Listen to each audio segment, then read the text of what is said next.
Guys, give it up for Ashley Eckstein and Michael James Scott. Oh, stop. Start. Thank you. Stop. Again, guys. Again. Whoa. Yes. We'll go all day. We'll go all day. Oh, the Funkos are down. Attack of the Funko. You're good. Wait a minute. Oh, I'll man, put it. Jeff No, I gotta put it. Goldblum's No. down. We can't. They can't You just knocked be down like sexy that. Jeff Goldblum I know, and that's what everything. I'm saying. Sexy Jeff Goldblum. Sexy Jeff Goldblum needs to be up. Come on down. Michael, I have a random question just because I said your name out loud, maybe for the first time ever. No, probably not. But did you always go by Michael James Scott, or did you add James after The Office came out and everybody was like, "That's Michael Scott"? How dare you ask me that question? No, like I have had the James in there Always. for always. Now, I was officially Michael James Scott when I joined my union because there was another Michael Scott. Yes. So, you know, that But was not the my, Dunder but- Mifflin Michael Scott. Yeah. But you would be surprised when I Yes. call, and Yeah. it's always the first topic of conversation to make a reservation, or if you know, it's, Yep. are you like from The Office? I'm like, yes, but I'm sorry, had did it I touch a first. nerve? or Yeah. they think it's like Tom Cruise Yeah, because it could be a code. So they just say Michael yeah. Scott. Yeah, So yeah. Michael Scott is used for a lot Yeah. of big, like, Right. you know. Yeah. Oh, how So funny. there's that too. I'm like, yes, Yeah. a chocolate Tom Cruise is coming for you with tassels. Yeah. and especially when you're going to Sparrow Pizza, right? Like that's Absolutely. got to be like super like Michael So Scott there's is there. that. But I have to say, we've been friends since high school. Oh, so, no way. we've known each other. I was a freshman in high school. He was a sophomore when we first met. Yeah. And he went by Michael Scott then. So Yes. I You still did. call him You Michael did. Scott. Yes. You did. Yeah, Okay. you do. Yes, Yeah. Okay. yes. Yeah. Yeah. Where'd you guys go to high school? Oh my gosh. Well, in Orlando, Florida, we went Yes. to Dr. Phillips High School. Okay. Go Panthers. Yes, DPHS. We actually went to a charter school for acting, and so we literally grew up in this business together. So it's really love special to be here together. I love that. Well, congrats on 10 years of the Her Universe fashion Thank show. you. You guys had your fashion show last night, right? How did it go? Yes. How'd it go? I wanted Yes. to be there. I had to prep for 35 interviews. I would have loved to be there. But how did it It's go? okay. It went amazing. It went amazing. amazing.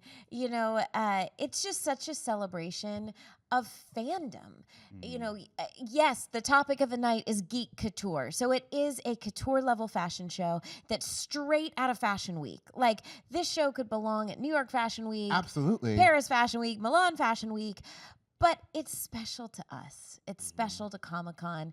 It really is a celebration of all the geeky fandoms we love, and it's all about the fans. It's all about the fans and giving them the spotlight to rock it on the runway. And it was literally all I've ever dreamed of coming true right Just there on stage. just to brag a little bit, Yeah. you said it, but this was 10 years. 10 years. 10 years. And I keep Yeah. saying it to like over and over again because like, you know, Ashley is a force.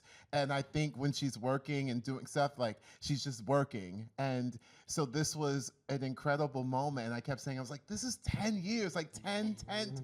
That is a huge milestone. And in this business, Yeah. in this industry, all the things, to be able to get to 10 years of something Yeah. is major. Like it's just a major moment. So the team, Ashley and the team, like that started from the jump and where it has gone to last night. I mean, that's pretty remarkable. Have you been a part of this before? Last year, Yep. that Yep. was my first year. Okay. And then he made it impossible to do the show again without him. my I gosh. literally said to him, like the day after, I was like, you know, you have to come back because I can't do this show without you.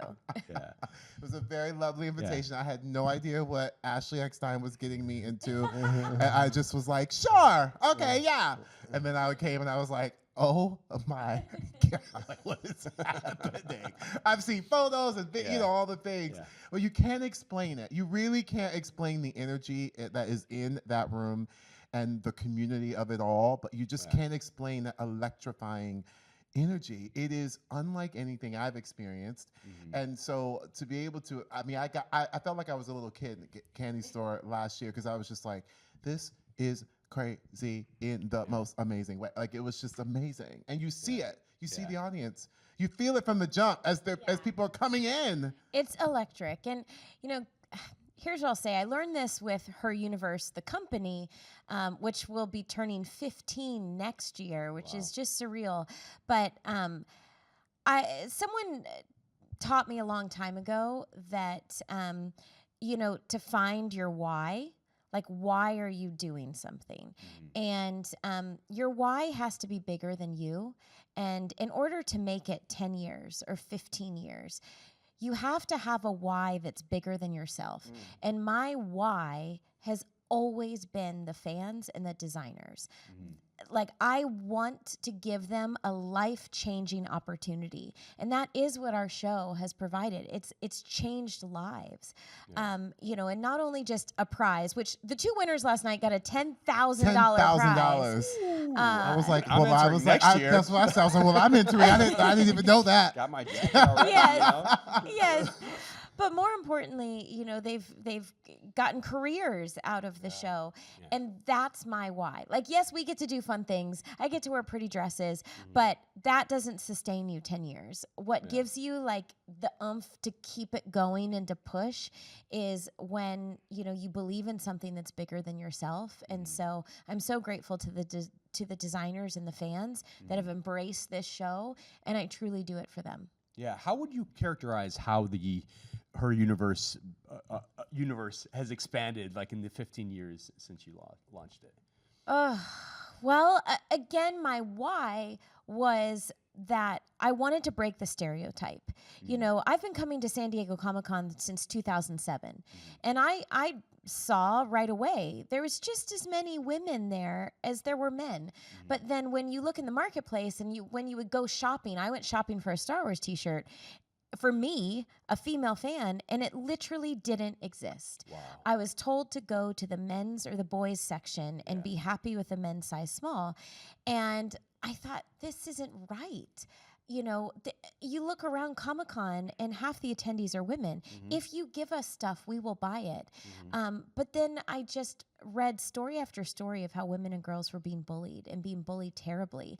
And so I started the company really to break the stereotype and end the bullying.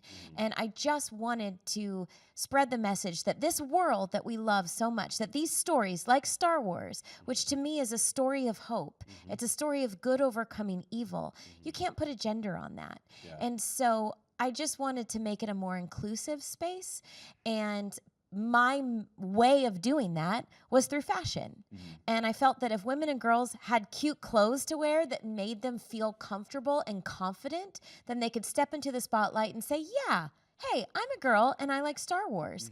And so that's been our mission, and I really think we've done that. Yeah, it's worked. I mean, how rewarding has it been to see that, like, help foster this positive, this joyous side of that community? It's been amazing, and that's all I've ever wanted, is for it to be positive. Speaking of Ahsoka, Ahsoka's true power is her kindness. She is very kind. And yes, she's fierce. Yes, she has 2 lightsabers. She is just incredible in all the ways. But the thing that makes her the most powerful is that she's kind. And so, that's what I wanted for anything that I do in the Her Universe brand and the Her Universe fashion show, is just to have it be positive, uplifting, empowering, and everyone to walk away with a good experience, and that they have fun, and that everyone was kind. Yeah. Do you have an all-time favorite piece that's been designed for Her Universe? Maybe I don't know, like a certain unisex Star Wars track jacket. I don't know. That is actually, and I'm not just saying this because you're wearing it. I said it off camera as soon as we walked in. I was like, that's one of my favorite designs. So good. And I personally got to design that one. I had a vision of an old tracksuit from the 70s, and I literally took an image I found that was directly from the 70s, and I said, this is what I want. Put a Millennium Falcon here, have it say Kessel Crew. This is what I want. So that is one of my favorites. And then, of course, anything Ahsoka. Yeah.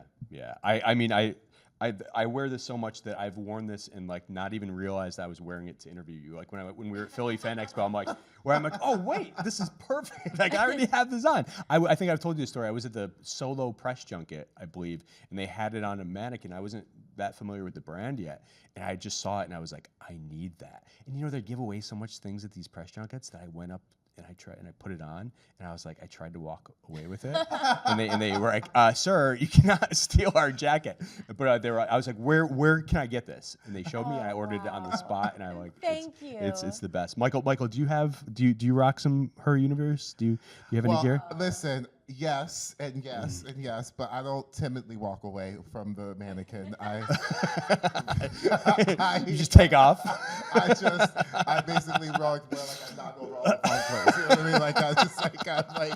Like I'm in. I mean, what's so cool about it is, again, like for me, it was it's a world that I wasn't in, and I knew about, but I didn't really.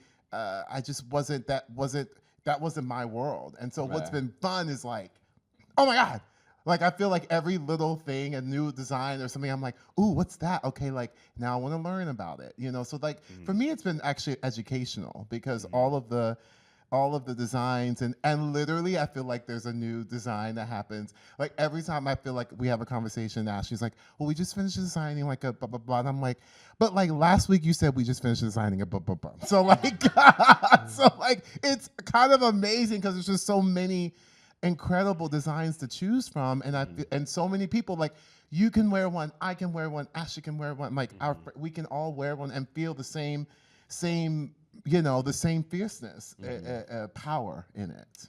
I feel like this lends an Aladdin pun where I've brought you into a whole new world. Oh. But Cut to clip.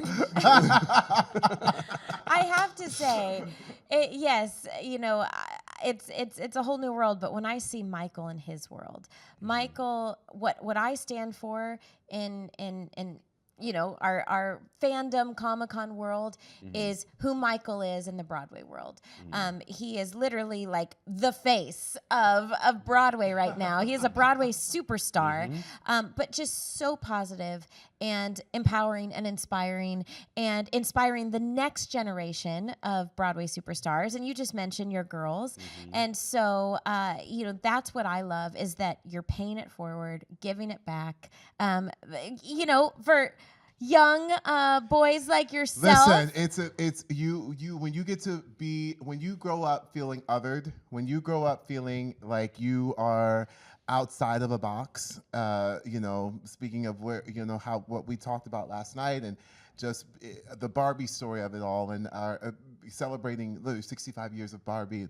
Mattel was, last night for the show, but feeling othered, to be able to see yourself, but not only see yourself, but be celebrated when you see yourself. It does not matter, like, it doesn't matter who you are. That, to me, I'm in. Like, I'm in. And I feel it doesn't matter what world you come from, we're all in the same thing. And so that's why, there was not even a hesitation when Ashley asked for me to be a part of it and invite me into this incredible world, because it felt like my world, because I was being accepted.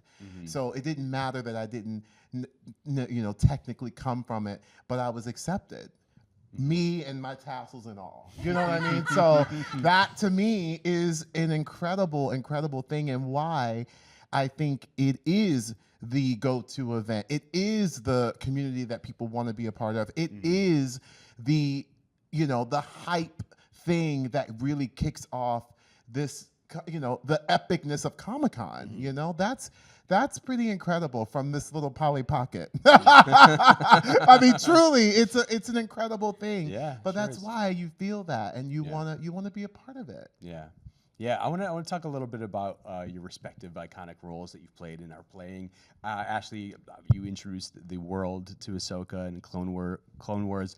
Say it again. She introduced. Come on. She introduced the world to Ahsoka in Clone Wars. Yes. And has become one of the most beloved Star Wars characters in contemporary times. I think we can easily say we're at the mecca of this, the collision between. We've talked about fans today, right? We're at the mecca of the collision of fans and their idols. You've gone to expos, you've met fans. Has there been sort of one experience that you've had with a fan that like sticks out in your mind is sort of the most profound? Ooh, There's many. There's many. But let me start by saying that is my absolute favorite part of being Ahsoka, is connecting with fans. I say now, after almost 16 years of Ahsoka Tano, and I've been doing Ahsoka for 18, because I started recording her for 2 years prior to the world even knowing about her. Ahsoka lives in all of us. You know, after 16 years, she's in our heart, she's in our soul, she's in our mind. She inspires our daily decisions, and she changes lives, and in many cases saves lives. And so it's something I don't take lightly. And every single interaction that I have with a fan, that's important. And it's important to me to connect and to really listen, because I know how important she is to people. And so, yeah, I mean, I will say after season 5 of Clone Wars, where Ahsoka walked away from the Jedi Order, that's when it really hit me. That's when I realized, like, oh, okay, this character is really connecting with people. When someone shared with me that Ahsoka saved their life, that they were questioning whether, you know, they wanted to still be here. And because of Ahsoka and because of the season 5 finale and her storyline and the decision that she made, they chose to stay on this earth. And, you know, I want to say to anyone who's listening to this world is better with you in it. There's always hope, no matter how dark things seem. And that's what Ahsoka reminds us. And so I feel very fortunate to hear those types of stories pretty much on a daily basis now. And when that happens, it changes you. Wow. Thank you for sharing that. Sorry, I got chills. I I got chills. No, it's beautiful.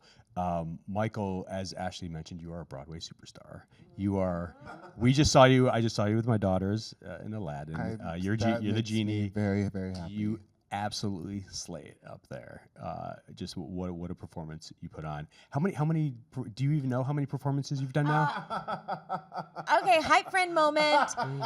He's done more performances than any genie in Disney's Aladdin on Broadway. Yes. Yeah. Around the world. Around the world. Yes. Yeah. Yes. It's been over 3,000 performances. Over 3,000. Which is crazy, because I never, ever. Insane. Yes, and I am such a like, what's my next show? What's my next show? And for my first, 10 plus years on Broadway, that's what I did. It was always a different show.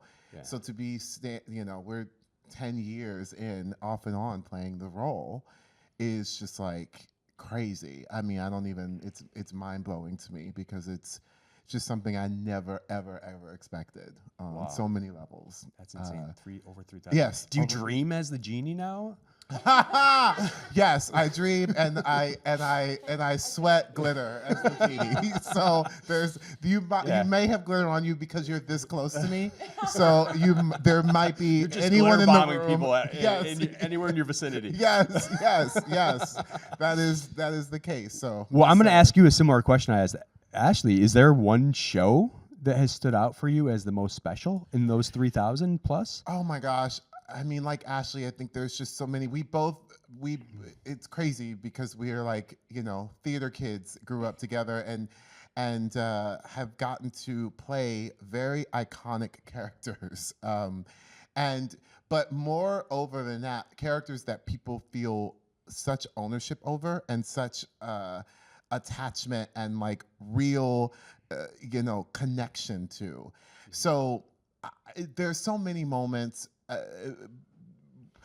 Of course, like opening nights, like my opening night in Sydney, Australia was just unbelievable. And having them bring me back to Orlando, to our home, to get to perform there. They brought me back home to open the show there, which was literally insane. Wow. But I think one of my favorite moments was it was in Australia. It was in Melbourne, not in Sydney. And there was about 20 Aboriginal children that came to see the show that they brought, and they sat them in the first 2 rows. And these Aboriginal children were, you know, brown skin. Like in Australia, especially, and for those of you who don't know, the Aboriginal people of Australia were the original people of Australia, in for that continent. And so there's a lot of Google it and learn the history of these amazing people. But there's a lot of people that don't look like them, and you had someone that looked similar to them on buses, on television screens, on, all around Australia, where for the first time they saw that. For me to look out and see them and see their faces, this was the first time they had seen any kind of a Broadway show, and see them in a full, like it was as if it had unlocked a new world of possibilities for them. And that, to me, I could barely keep it together. And I kept saying to myself, Michael, you have an entire audience to perform to. But I was like just at them the whole time, because their faces were just so beautiful, and a couple of them were crying, just to be able to see that performance. And then I got to meet all of them after, which was just amazing. But that for me was a moment where representation matters, because it is when you see a physical manifestation of your dream right in front of you, you see what is possible, which is, I think, the connection of not only the genie but Ahsoka Tano and what all that this woman stands for as well.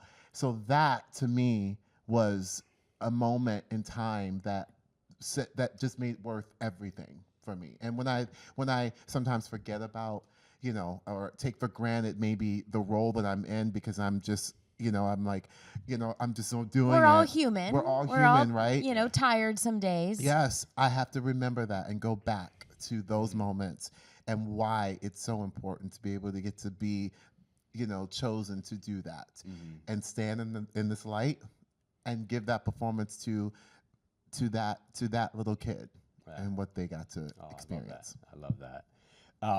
Ashley, Ahsoka is obviously tearing it up in live action form right now. You crossed over into the live action Star Wars universe, though, in a quick but such a meaningful way that it was so deeply meaningful to your fans. It was brief. I think it was only a word, but like it was felt across the universe. How special was that to have that voice cameo in the last Star Wars movie? It was really special, and it was really special for Ahsoka, because for so long, she was just this character that was just in the animated series. She wasn't in any of the movies. In many ways, she was an afterthought. She had to earn the respect and earn the right to be there. And also for so long, people were like, well, she has to die. She has to die. She's not in episode 3. She has to die. And then along the ways, it turned to, no, she has to live, right? Ahsoka lives, right? She must live. And so for her to be included in Rise of Skywalker, the finale of the Skywalker saga of movies, really just cemented her place in the canon and her validity in the overall Skywalker saga. And she is a very important character. I mean, she was Anakin Skywalker's Padawan. Yeah. But even that one word, it was very powerful, and it was such an honor. And I got to work with J.J. Abrams and Matthew Wood, and I'll never forget walking into Bad Robot, and it was just J.J. and Matthew Wood and one other producer there. And J.J. Abrams walks up and he shakes my hand and he says, "Thank you so much for being in our film." I'm like, thank you for letting me be in the film. Yeah. We have to go, but will you just say it for us? Oh, she said. Okay, so another character said, "Let the Force guide you," and then Ahsoka says, "As it guided us."